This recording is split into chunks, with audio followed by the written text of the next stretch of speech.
Hello बच्चों, आज हम लोग पढ़ेंगे मैथिली शरण गुप्त के गीत के विषय में। ठीक है, इसमें उर्मिला और लक्ष्मण के विषय में संबंधित है। उर्मिला और लक्ष्मण के प्रति जो विरह विरह का भाव है, उसी का वर्णन मैथिली शरण गुप्त ने अपने शब्दों में किया है।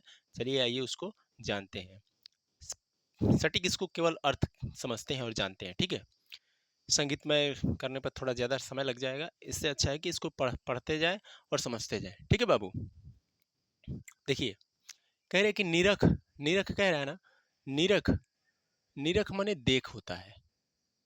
निरख का मतलब देख होता है या देखना। खंजन पक्षी का नाम है भाई। ठीक है, यहाँ फेरे यानी घुमाए।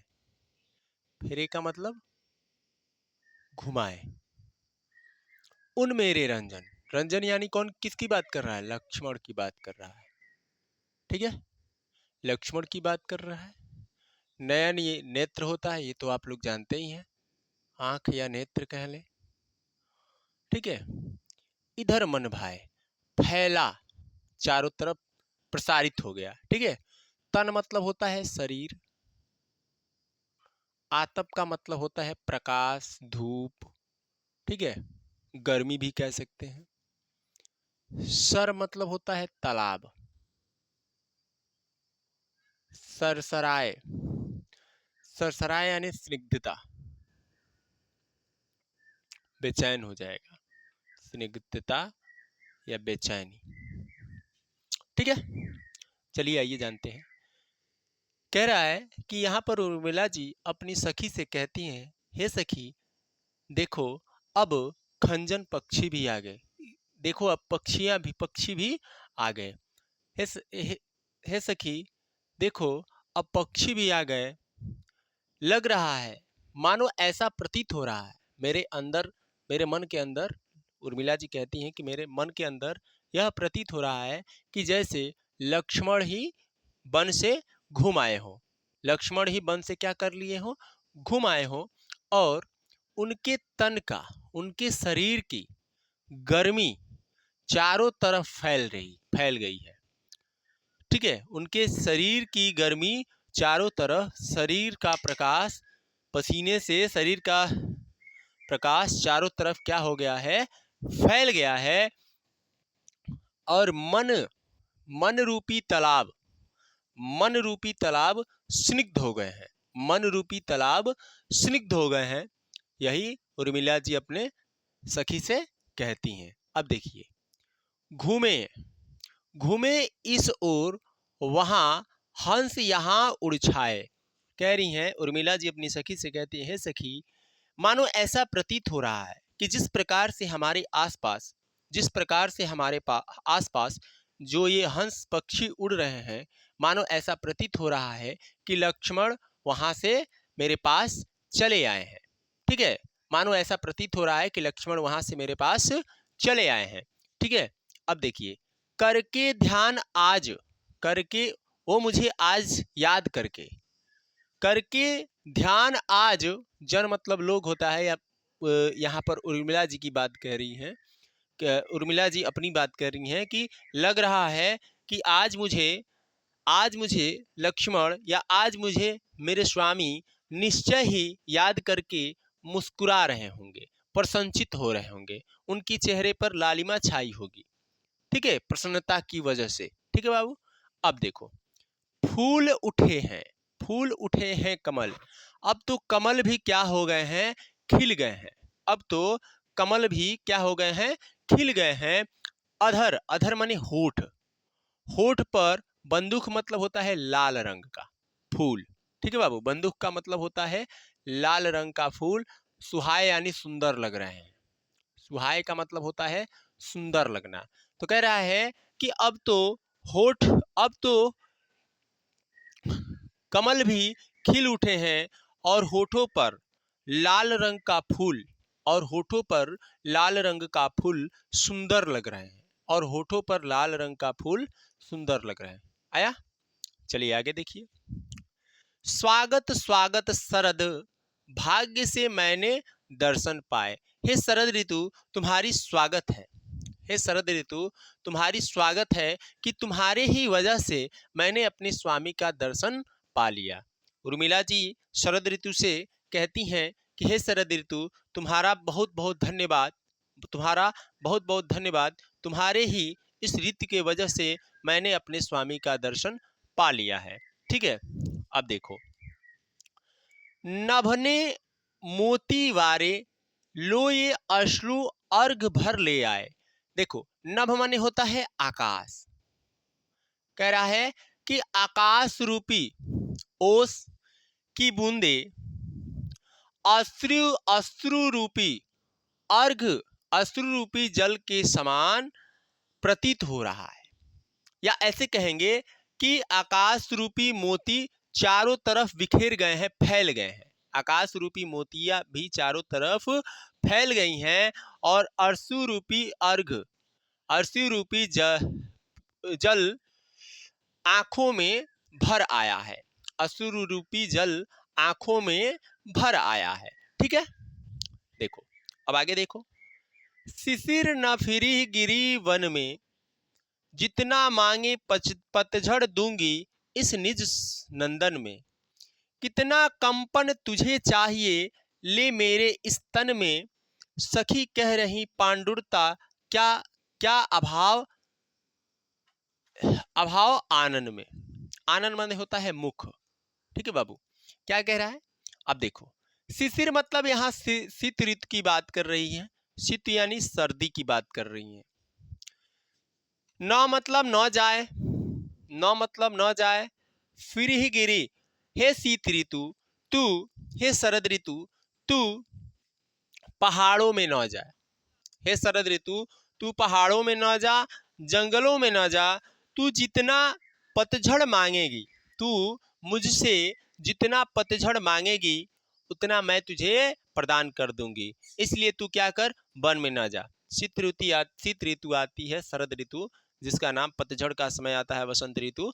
तो उसमें क्या होता है, उसमें यह होता है कि सारे फूल पत्तियां मुरझा जाते हैं, पीला पड़ जाता है और पत्तियां झड़ने लगती है। तो इसीलिए उर्मिला जी कह रही हैं कि हे शीत ऋतु तू पहाड़ की तरफ न जा, वन की तरफ न जा। तुझे जितना पतझड़ चाहिए, तुझे जितना पतझड़ चाहिए वो तुझे मैं दूंगी इस निज नंदन में, इस मेरे घर में। तू मेरे घर में ही क्या कर, निवास कर। हे शीत ऋतु तू मेरे इस भवन में ही क्या कर, निवास कर। तू जितना कपाना चाहे, तू मुझे जितना कपाना चाहती है तू मुझे कपा सकती है। तू मुझे जितना ठंडक प्रदान करना चाहती है तू मुझे प्रदान कर सकती है। ले मेरे इस तन में, ले इस मेरे शरीर में जितना तू ठंडक प्रदान करना चाहती है, देना चाहती है, मुझे कपाना चाहती है, ले तू कपा ले। लेकिन पहाड़ों की तरफ, जंगल की तरफ न जा। क्यों न जा, क्योंकि मेरे वहां पर स्वामी अपने भ्राताश्री के कार्य में लगे हुए हैं। इसलिए तू क्या कर, जंगल और पहाड़ों की तरफ न जा। अब देखिए, अब यहाँ पर क्या कह रही है, सखी कह रही पांडुरता, पांडुरता, सखी कह रही पांडुरता का क्या अभाव आनन में।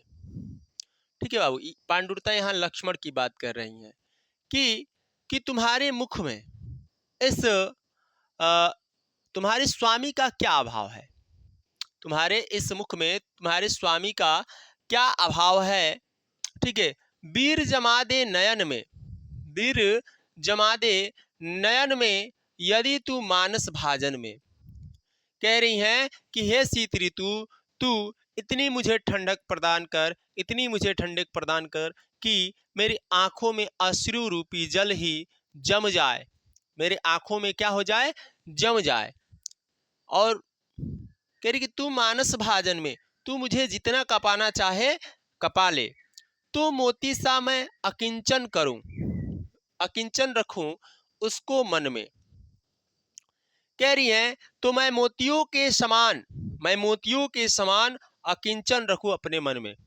ठीक है, अब देखिए, हंस गई रो भी ना सकूं, हंस भी गई रो भी ना सकूं अपने इस जीवन में। मैं अपने इस जीवन में ना तो हंस सकती हूँ और ना ही रो सकती हूँ, उर्मिला कह रही हैं कि मैं ना तो अपने इस जीवन में ना ही हंस सकती हूँ और ना ही रो सकती हूँ, तो उत्कंठा, उत्कंठा माने बेचैन हो जाना, तो मैं क्यों ही बेचैन हूँ भाई, क्यों ही पागल हूँ। फिर क्या हो भाव भुवन में, फिर मेरे इस जीवन में क्या ही अभाव है, मेरे इस जीवन में क्या ही अभाव है, मैं बेचैन क्यों हूँ, मैं बेचैन क्यों हूँ, पागल क्यों हूँ। अब आगे देखिए, आगे आपको इधर दिख रहा होगा,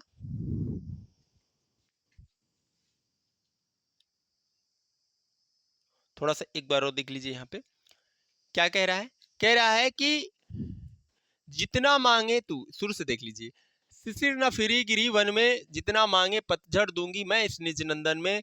यहाँ पर उर्मिला जी कहती हैं कि हे शीत ऋतु, हे सर्दी, तू पहाड़ों और जंगलों की तरफ मत जा, तुझे जितना पतझड़ चाहिए मैं तुझे दे दूंगी, तू मेरे इस निवास, मेरे इस राजभवन में ही रह, और तू मुझे जितना सताना चाहती है तू मुझे सता ले, तुझे मेरे इस शरीर में जितना ठंडक प्रदान करना है तो उसे प्रदान कर ले। सखी कह रही हैं कि अब इसमें लक्ष्मण का क्या ही अभाव है, अब इस लक्ष्मण का तुम्हारे जीवन में क्या ही अभाव है।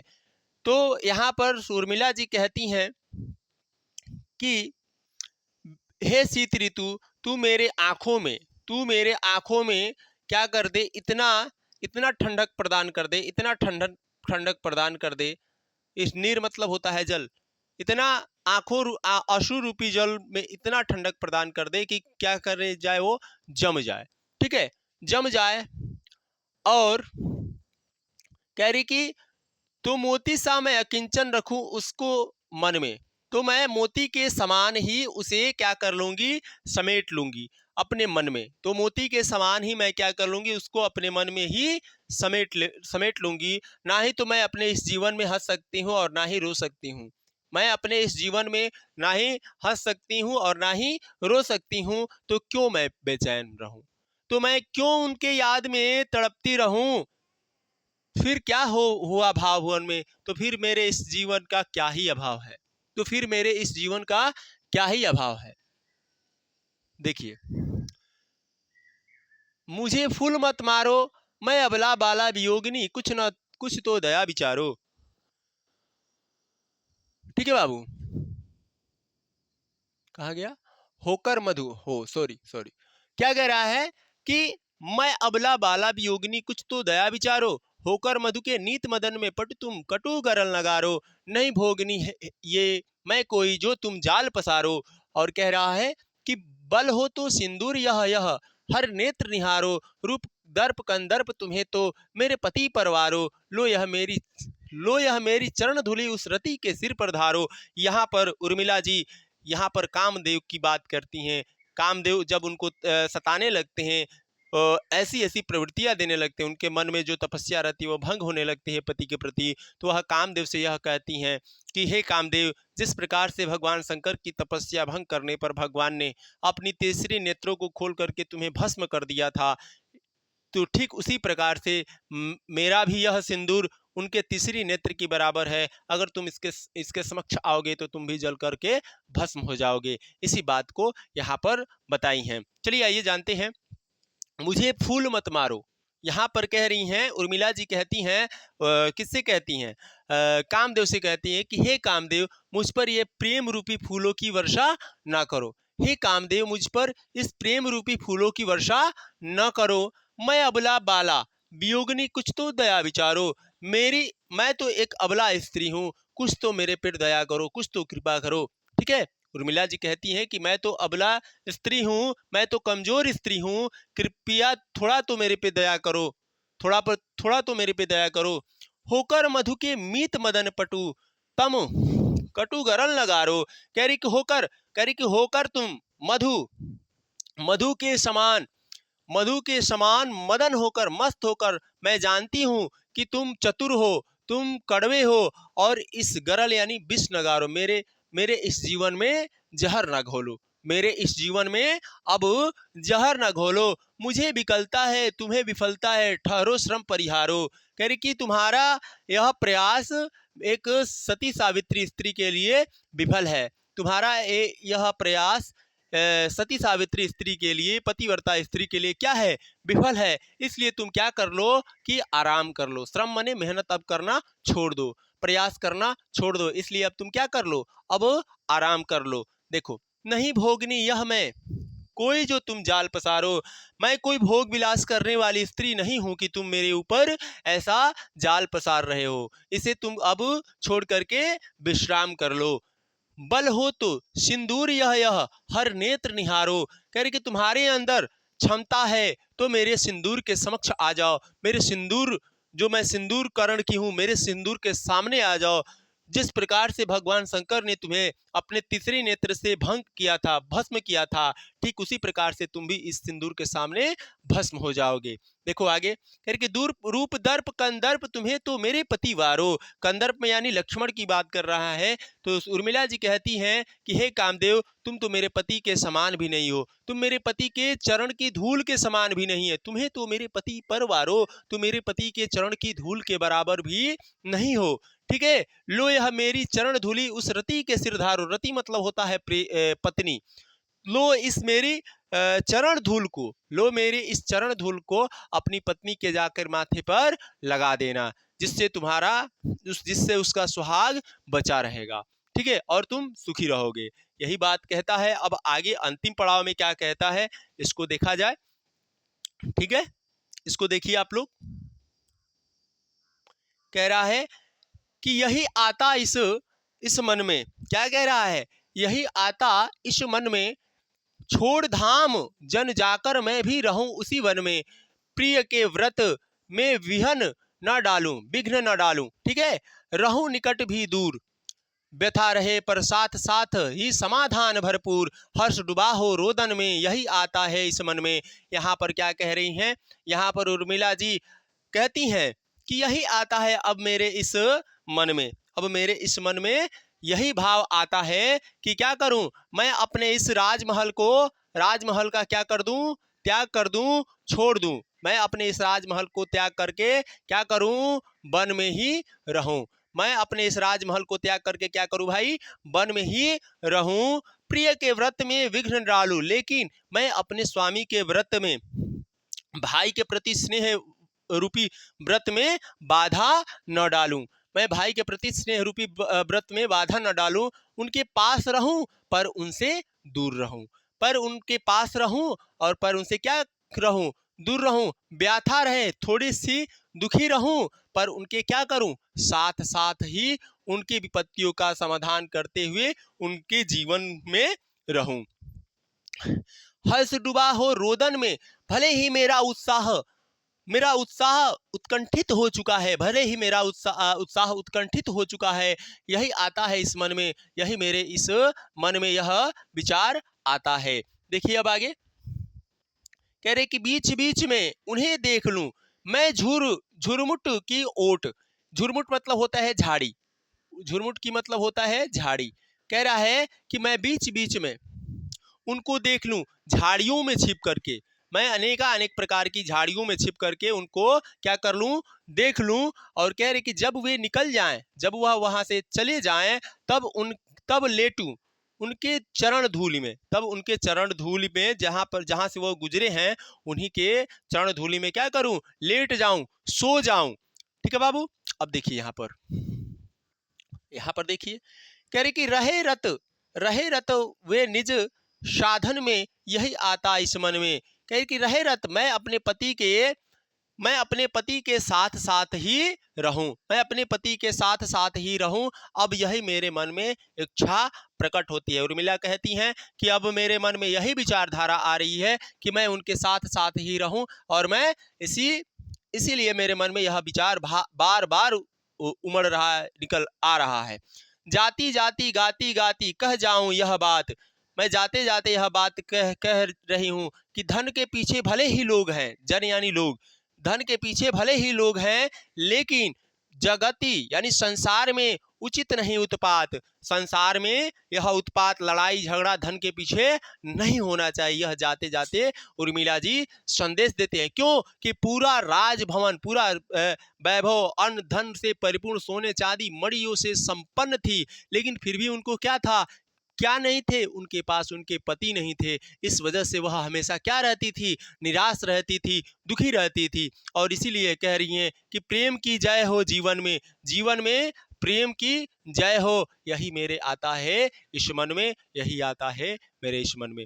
ठीक है, इन्हीं तथ्यों को अगर इसमें कहीं से भी कुछ, अब थोड़ा सा यहाँ पर देख लीजिए, यहाँ पर हमें लग रहा है कुछ आप लोग को मिस्टेक हो रहा होगा। देखो, कह रही कि मुझे फूल मत मारो। यहाँ पर उर्मिला जी कामदेव से कहती हैं कि तुम, हे कामदेव, तुम प्रेम रूपी बाणों की वर्षा मेरे ऊपर न करो। देखो क्या हुआ था, इस तथ्य के ऊपर एक कहानी है।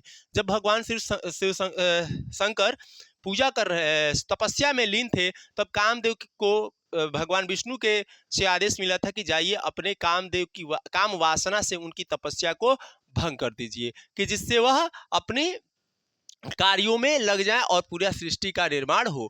ठीक है, तो वो जाते हैं और भगवान श्री शंकर तपस्या करते हैं, तो उनकी तपस्या को भंग करने के लिए बार बार प्रेम रूपी बाणों की वर्षा करने लगते हैं। तब वो सोचते हैं कि भाई ये मेरी तपस्या को भंग कौन कर रहा है। तब तुरंत ही तीसरी आंख को खोलते हैं, जिससे वह वहीं पे कामदेव क्या हो जाते हैं, भस्म हो जाते हैं। और बहुत से देवताओं की विनती करने के बाद ही उनकी जीवन दान मिलता है। तो यहीं पर यह उर्मिला जी कहती हैं कि हे कामदेव, मेरे ऊपर प्रेम रूपी बाणों की वर्षा मत करो। एक सावित्री स्त्री को ऐसे परेशान नहीं करना चाहिए। मैं कोई भोग विलास करने वाली स्त्री नहीं हूँ कि जिससे पति के न रहने के बाद दूसरे अन्य पुरुष के साथ अपने संबंध को साझा करूँ। इन्हीं बातों को इस पंक्ति में बताए हैं।